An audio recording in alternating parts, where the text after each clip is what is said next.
It's 7:07. I'm Daedalus Howell, and today is my honor and privilege to have CMedia board chair and arts educator Jim Helmer in the house. How are you doing, sir? I'm good. Thank you, Daedalus. Welcome back to the show. Welcome back to the room. Spend a lot of time in here. Apparently, yeah, I know. 16 years with ArtQuest. 16 years. Yeah. How did that begin? Oddly enough, I was teaching video production at Santa Rosa Junior College. Okay. And I heard about ArtQuest starting up, and they were going to have this wonderful program with the multimedia aspect of it. Back when that's what it was called, right? Yeah, yeah, it was multimedia. So this was mid-90s. Yeah. And all of a sudden one semester, a student showed up and said, "Hi, I'm interning with you." I said, "Really? I don't need an intern. And what do you do in your class?" And he talked about what they did in it, and I said, "Oh, well, we're using much different equipment," and we were doing studio production, of course, at that point. So anyway, I kept my ear open, and I kept hearing the job opening up every once in a while as teachers came and left. And so every time that somebody left, I said, "They need somebody good in there." And I said, "Yeah, I'll throw my hat in because I'm only teaching adjunct here a few hours a day." So I turned in an application. No response. Right. No response. And so I did this, maybe 3 times. And a former student of mine who was working here, meaning ArtQuest, as a computer technician, finally stormed into the director's office of ArtQuest and said, "Why haven't you hired Jim Helmer?" And she says, "I don't even know who he is." And he said, "Are you kidding? Everybody who does video in Sonoma County knows who he is," which isn't true, but it's flattering. And so indeed, she called over to the district office and said, "Do you have an application from this Jim Helmer guy?" And they said, "Yes, but he's not qualified." Really? And why is that? He said, "Because he doesn't have an art credential." So, my master's degree in radio and television meant nothing to them. So we finally worked it out. I was interviewed, and they hired me, and now here I'm leaving them. That's right. And you've never got that credential. So ha! No, I never did get the art credential. Yeah, oddly enough, I had an English teaching credential, and since there is no teaching credential for film video, you have to have some other bizarre credential like art or English, like some kind I had. Of umbrella kind of, yeah. That's interesting. So, video, what got you into that originally? I was a theater major, so my bachelor's is in drama education. Yeah. And I got a teaching job teaching English. Right. And as soon as the first day staff meeting, the principal says, "Okay, we have some new equipment. It's film equipment. Anybody want to teach a film class?" And he's looking out there, and nobody raised their hand. Well, I had made films as a youngster. My dad had a little 8mm camera, and so we did all the tricks with, somebody standing in the background, on the palm of your hand, and all that goofy stuff. So I knew, how it worked, and I said, "Well, yeah, I could do that." And plus, I'd been around television studios and film people as a drama student. But were you studying acting, or were you studying directing? I was studying directing. Yeah. But we constantly were in the television studio at the University of Arizona to help out with television production. So I had manned a camera, and I had done some stuff in high school too. We had a little 3-camera television station there. Where was that? Also in Arizona? Or? No, this was down in Sunnyvale. Okay. Yeah. And so I just had enough experience that I was familiar with the equipment. I could handle it. Enough experience for government work. So and nobody else was volunteering. Wow. And first year teacher goes, "Yeah, I'll raise my hand." And so ever since then, every job I went to had a video component. Because I was going to say, that's become like your brand. You are like the video guy. Yeah. Well, in 1979, then I got on at the JC as a production technician, video. So I ran their studio, and I was assisting then the film instructor, John Bigby. Right. And we would do a summer session where he would teach a studio class. Well, he had great theory, but no ability to run the equipment. So I would train the students how to run the cameras and the switcher and what the process was for directing. And I did 2 summers of that with John, and finally I said, you know, John, the studio sits empty during the school year. How about if I start teaching the class during the school year? And he said, go for it. Yeah, that sounds great.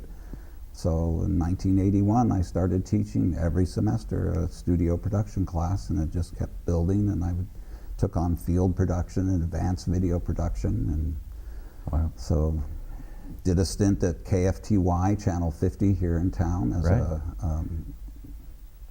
Operations engineer, master control, and worked the newscast at night. So, you know, I kept rounding myself out, and also went back and got my master's degree at San Francisco State in radio and television. It's interesting how you became a professional, like in the process of this. In the process of being working in the field and teaching it, yeah. And video has changed. What we think of as video production has changed so dramatically, and not least of which in the last 5 years, so the advent of like smartphones and that kind of thing. How has that impacted the way you approach teaching video? Because a student can come in with a high caliber iPhone that transcends anything we have on campus here, right, in terms of its ability to capture pixels and stuff. And they're pretty smarty pants kids. They have their own take on things.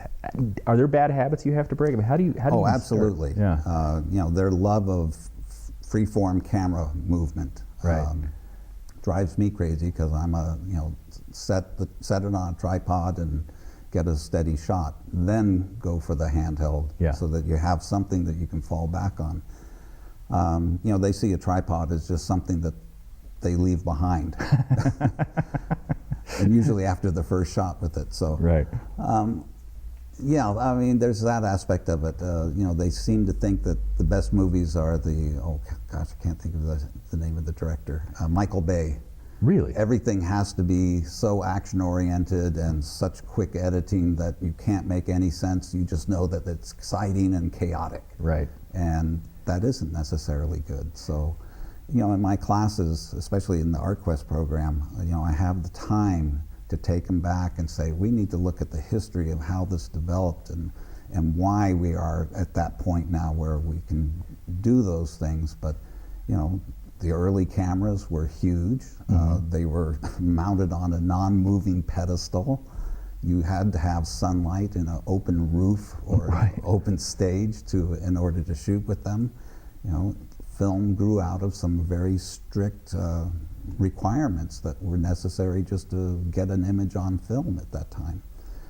And, you know, I try to give them, you know, the sense of history and, you know, where things were, but not to poo-poo it or anything, but to say, yeah, it was tough, and yet look at the magic that they were creating even at that time in these little increments. You know, the famous what is it, the big train robbery, right, the great train final shot, where, you know, suddenly we have a medium shot where all the other shots have been, you know, staged wide angle, because it's almost like a stage performance than anything else. But the cowboy at the end aiming at the camera and firing his 6-gun. I mean, that tiny little increment, what is it, 1903 by that time? Right. You know, that sparked the medium shot. That, okay, wait, we don't have to do wide shots all the time. We can move the camera in. And yeah, film is interesting in that it's a medium where we know the entire history of it, you know, and so we can teach it. But we should come back to it in a second. We're talking with Jim Helmer. He's with ArtQuest, but not for much longer. He's retiring. We'll be right back.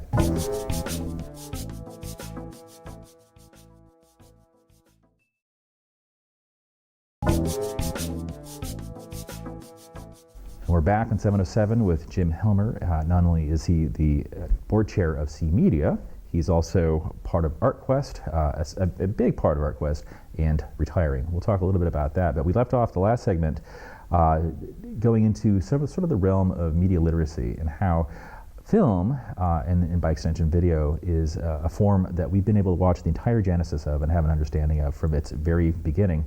And part of what you teach the kids is where the grammar of film came from shots like the medium shot, like you mentioned in the last segment. And I think it's good to understand that grammar, because if you just come in from the Michael Bay influence with your iPhone, you only know the slang. You only know how to speak in slang filmically. And I think having an appreciation and understanding of everything preceding it allows you to tell a story, gives you more tools to tell that story.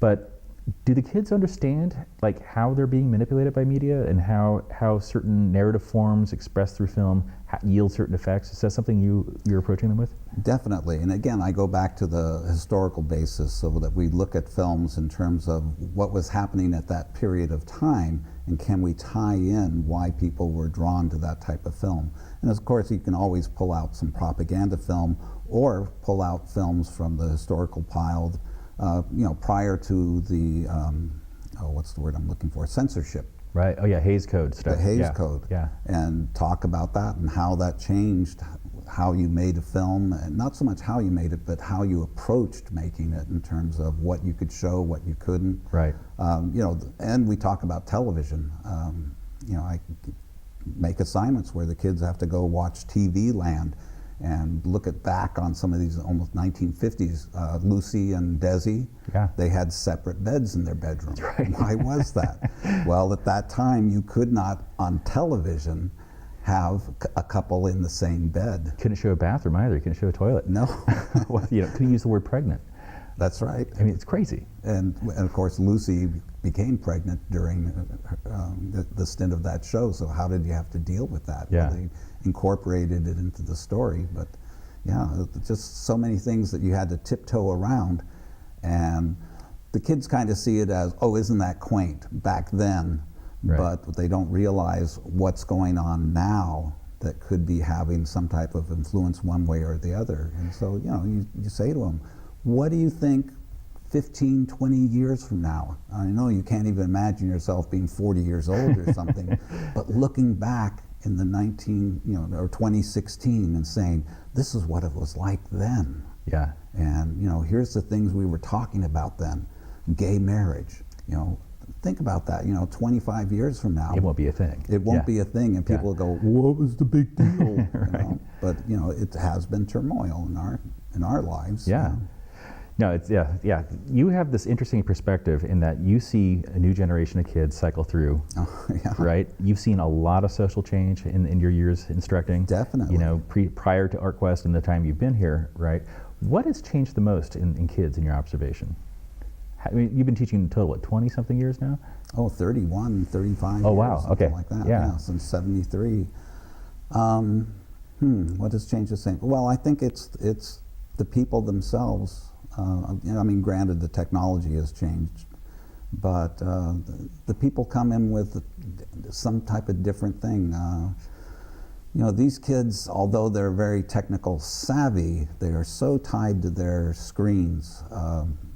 I think it's a hindrance many times to them. They really sometimes have difficulty with social interaction, and that's probably one of the big benefits to filmmaking, is suddenly when they're in the process of making the film or editing, they aren't engaged with their screen, their phone, their laptop, or they're engaged in it in a totally different way because of the creative process. And it's a team sport too at that point. It is. Yeah. The collaboration that goes on is so important.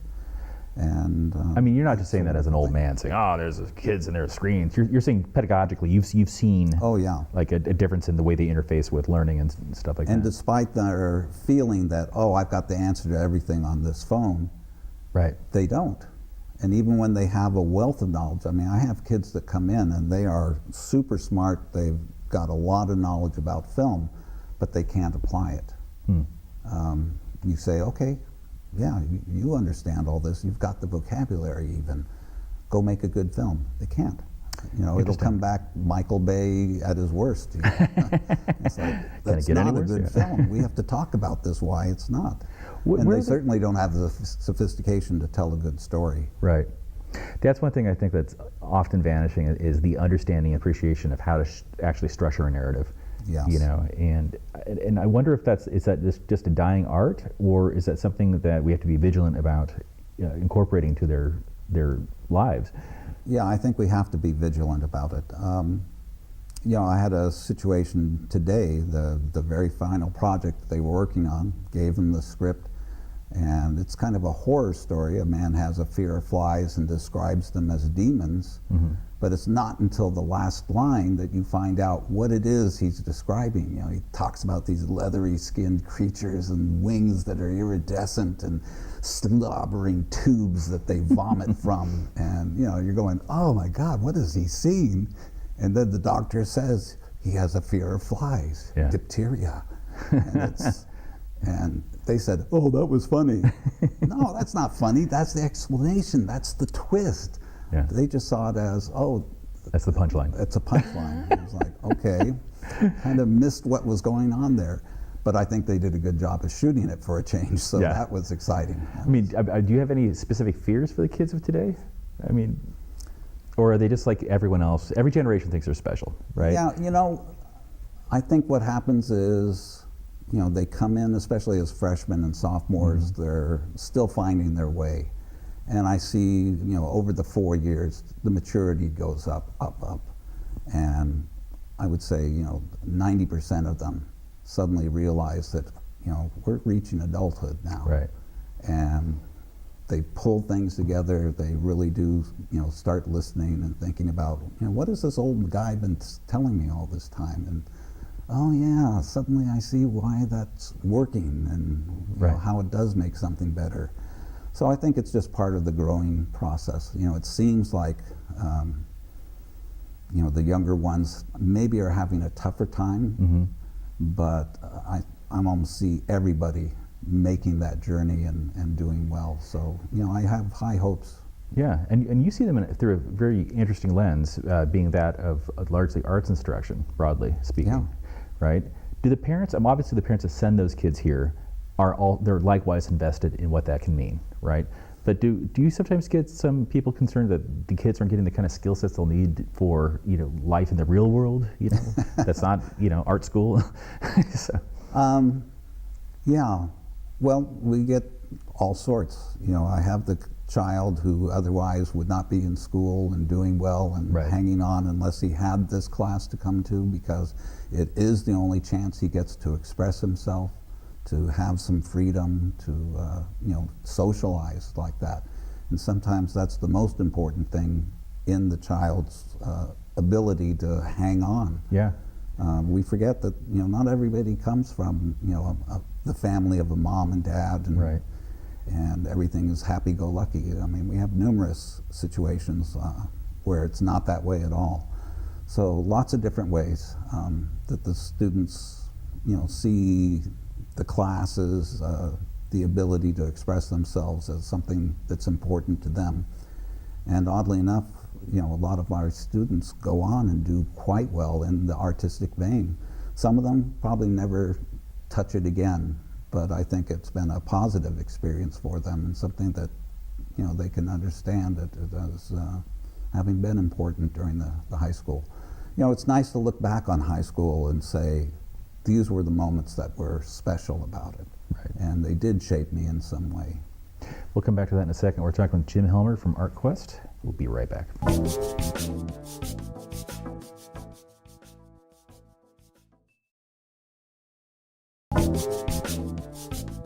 We're back on 707 with Jim Helmer, who's with ArtQuest, and this is his final week, or last week was the last week? This is it. This is it. Today's it. Today's it. Today's the last day.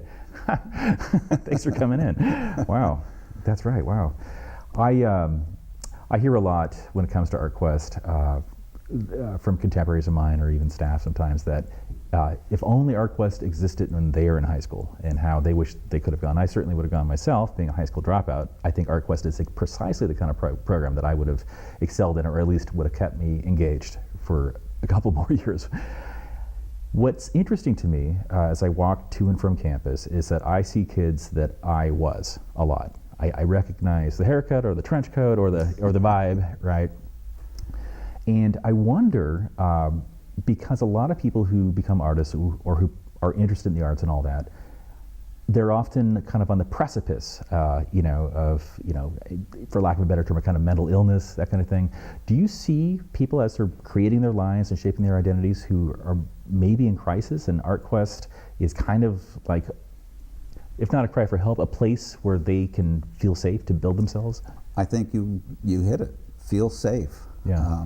We have such a diverse community of students, and especially the faculty who are so accepting Yeah. and willing to, reach out to those students, guide them, and no matter what, students need the guidance to learn to work together and cooperate.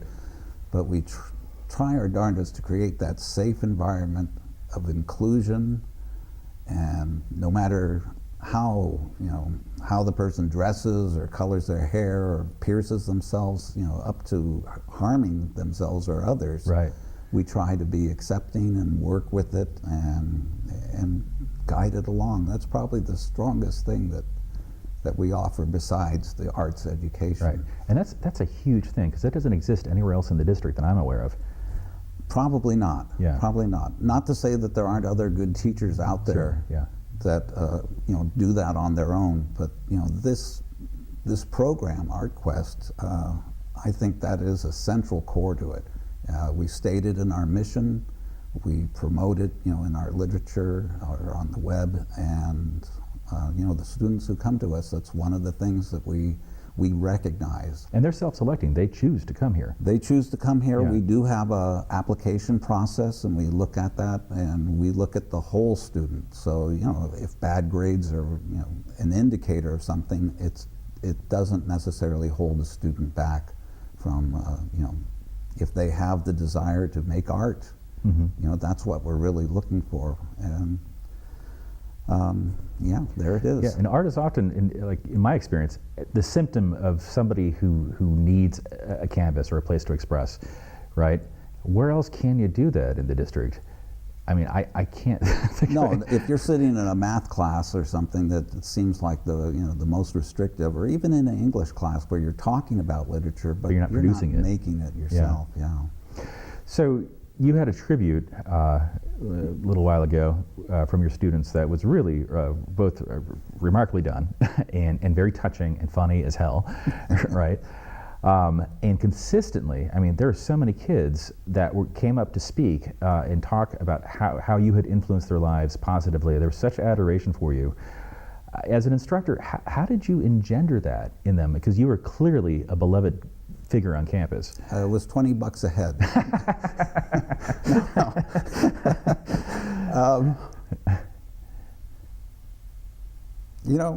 I want the experience in the classroom. Maybe I go too far. I want to be friends with them. I am childish in the classroom. I make jokes a lot. But by the same token, I think a former student put it aptly. He says, it's amazing to find out how much he really knew. Because, whenever they come up with a problem or, and to me, filmmaking is problem solving. Yeah.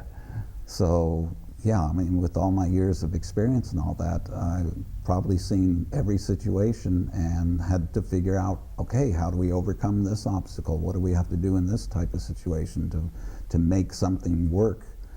So, it's a great mental exercise for me, and I try to pass that along to the students so that they get that and constantly go back to, this is a sausage making, and it's the hardest thing you're going to be doing. Believe me, you're going to have boring, easy jobs in the future compared to making films, because of the time constraints, the boredom, the stress, working with people you can't stand. And I said, get used to it, because you're not always going to have the ability to choose who you work with. Are these the best years of their lives? No. Okay, good. No. But I want to prepare them. Right. For what's to come. Yeah. And so many of them go on to college. I would say the majority of them from the ArtQuest program. And they just see themselves as having this ability to succeed. Boy, what more could you ask for to have success in your life and then say, I want to keep going. Right. Or, as may be the case, they've had success and they want to give it back, Yeah. What is the life cycle of an ArtQuest student? They go through this program, presumably go to college, sounds like most do. Some have become artists, as you say, Yeah, right? definitely. Working artists, making good money. I mean, that's remarkable. That's huge. We have several different people on Broadway. Really? Yeah, Wow. from the theater program, working through that. I have students that are working as professionals in the video industry in Los Angeles, San Francisco. One's a teacher at the Academy of Art. Wow. And I've just been a small portion of their training and stuff, but I feel like I'm probably gave them some type of spark. I would venture to say you're a big part of what made them available to be trained subsequently, because from the sheer amount of love shown at your event, you were a transformative figure in their lives and opened them up to the possibility of continuing and pursuing this art. Yeah, I guess so. I mean, I'm happy to do it, and it's sometimes, like you pointed out, it's a hard sell sometimes to the parents. They're so afraid that, no, my kid should be in computer science. Right. And oddly enough, I had a student graduating this year who, he did 2 years of filmmaking with me and is going into computer science. But I think the filmmaking experience gave him, a chance not only to explore the art part of it, but to make some decisions. What can I do with knowledge? I'm feeling much more comfortable about myself. I think he was probably a lot more hesitant about just, here I am in this world, he being a Hispanic descent, the Anglo world, and then found that he could be a part of it and accepted, and I think it really gave him what he needed to push him into, going into this strange area. Boy, I can see that's going to be exciting for him. Huge, yeah. Any particular student the relationship with a student you're proud of, like somebody you were able to turn around, or one young guy came up, he was talking about how he basically didn't have a life until he took your class. Like he had no friends, he had, I was talking with him today and just, saying, it's been huge, the change, because you came in this really awkward, shy guy, and he was saying, are you kidding? I was, like almost on the verge of suicide. I was so miserable and depressed. Yeah. We're watching 707 with Jim Helmer, and we've been talking about his last day here at ArtQuest. This is the day you're retiring. So flattered you took the time to come in and be part of this one. Well, sir, I hope to see you on campus sometime. Maybe come back and visit. Oh, yeah. Yeah, we have at least a couple more board meetings left, right? We do. Okay, good. So I'll be here for those. Well, congratulations, sir. Thank you very much. Yeah.